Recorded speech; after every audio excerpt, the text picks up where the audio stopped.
¿Te has preguntado alguna vez por qué existen dos Corea, Corea del Norte y Corea del Sur? ¿Te has preguntado qué pasó con Corea? Como la mayoría de los cambios geopolíticos en el mundo, la división de Corea fue resultado de una guerra.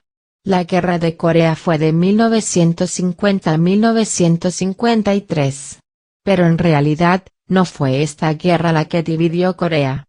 La Guerra de Corea solo hizo que la división sea permanente, porque ya estaba dividida. Hay que fijarse no solamente en la Guerra de Corea sino también en el cuadro más grande. La división fue principalmente relacionada con la Guerra Fría. Lo más interesante de la Guerra Fría es que no fue una guerra en el sentido tradicional del término. En realidad fue una guerra de guerras. La Guerra Fría fue principalmente entre los Estados Unidos y la Unión Soviética. Pero en un sentido más amplio, fue realmente una guerra ideológica entre el capitalismo y el comunismo. En realidad, Estados Unidos y la Unión Soviética nunca se enfrentaron en una batalla entre ellos, pero lo hicieron indirectamente a través de unas guerras subsidiarias. Por ejemplo, en la guerra de Vietnam Estados Unidos, que estaba ayudando a Vietnam del Sur, estaba en guerra con la comunista Vietnam del Norte, mientras que los soviéticos les ayudaban con tanques, aviones y armas, así como miles de millones de dólares de financiación. Otro ejemplo sería la guerra soviética en Afganistán. Los soviéticos combatieron con el gobierno comunista de Afganistán mientras que Estados Unidos financió a los muyahidines con $3.000 millones para combatir en la guerra civil. Sin embargo, esto resultó ser una mala decisión para Estados Unidos, ya que uno de los líderes de los muyahidines fue Osama Bin Laden, quien sería el fundador de Al-Qaeda, que declararía la guerra contra Estados Unidos. Así que de una forma indirecta, Estados Unidos en realidad los financió contra sí mismo. Volvamos a Corea. En realidad, la Guerra de Corea fue una guerra más de estas guerras subsidiarias como parte de la Guerra Fría. Pero la división de Corea ocurrió incluso antes de la Guerra Fría. El país fue dividido al final de la Segunda Guerra Mundial. Si has visto nuestro primer video, hablamos de cómo Japón se rindió en la Segunda Guerra Mundial, y tuvo que ceder el territorio que lo habían adquirido a través de la fuerza cuando firmaron la Declaración de Potsdam, que incluía Taiwán.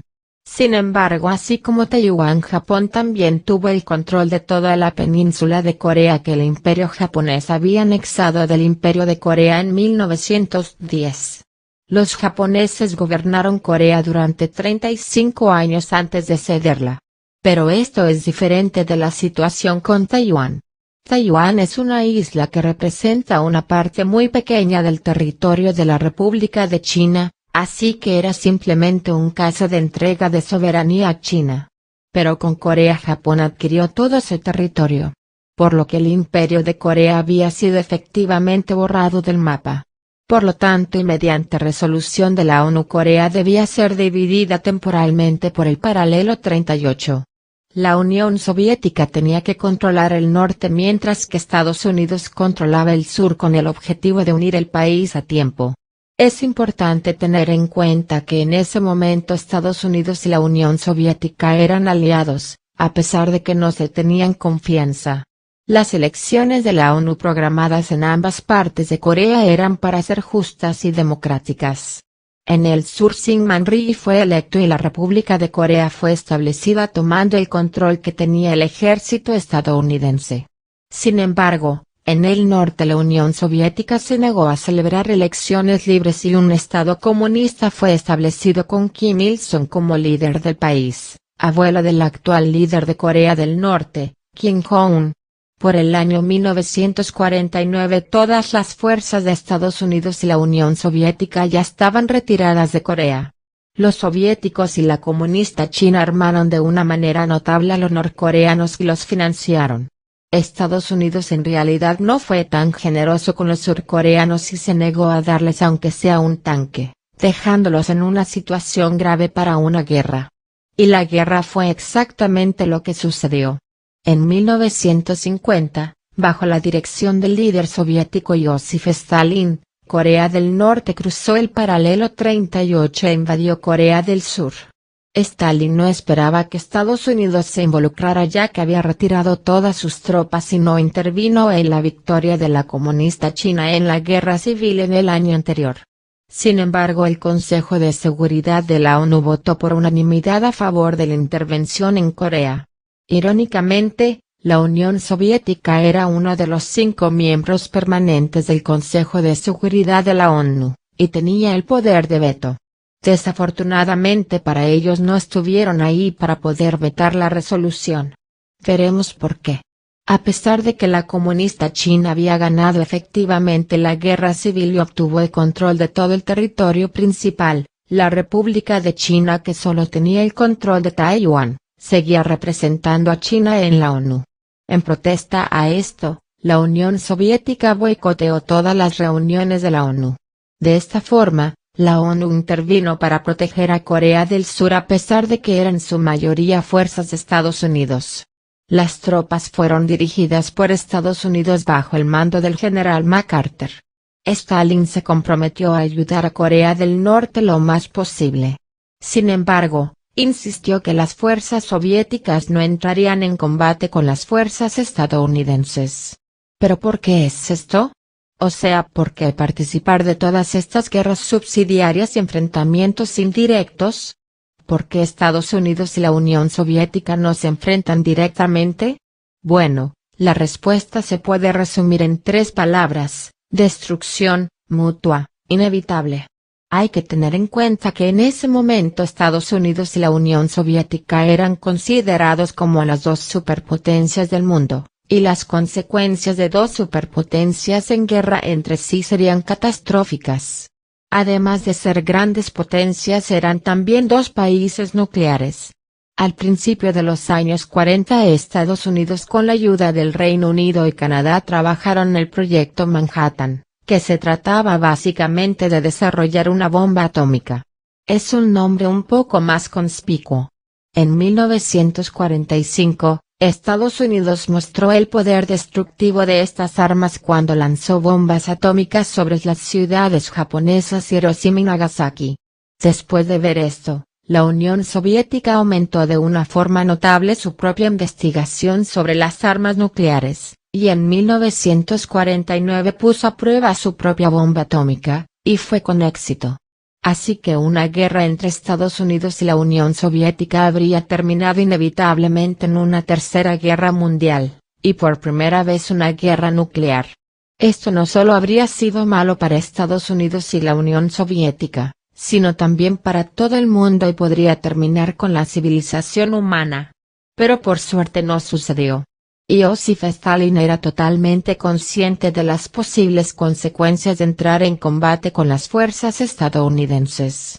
En septiembre de 1950, Corea del Norte arrinconó a Corea del Sur en el perímetro de Pusan, y la victoria comunista parecía inminente.